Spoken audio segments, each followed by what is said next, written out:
Kena buat decision nak pergi haji, nak pergi umrah. Sebab apa? Bila kita nak pergi haji, pergi umrah, kita akan buat apa? Kita akan berusaha.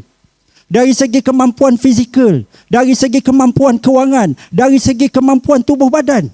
Kita akan berusaha sungguh-sungguh. Jadi saya dan isteri bincang awal tahun 2024. Sebab kami renew Dream Chat. Salah satu benda yang kami letak pada waktu itu ialah kami nak pergi umrah. Letak dalam Dream Chat, kena letak tarikh. Betul? Kita belajar kena letak tarikh. Kami letak nak pergi pada Februari 2025. Tak tahu lagi nak pergi macam mana pada waktu itu. Letak dulu.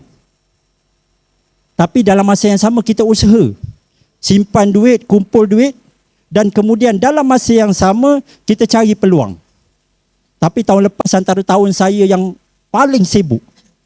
Sedar-sedar dah bulan 11. Dah bulan 11 saya bincang dengan isteri saya. Kita nak pergi umrah tahun depan. Tapi tak buat apa-apa lagi. Maksudnya tak cari package mana-mana lagi. Duit dah ada. Pada waktu itu, alhamdulillah, hujung bulan 11. Tiba-tiba ada offer.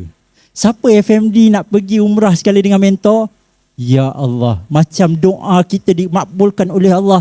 Tanpa disangka-sangka daripada arah yang kita tak jangka. Tak jangka ada offer nak pergi umrah dengan mentor.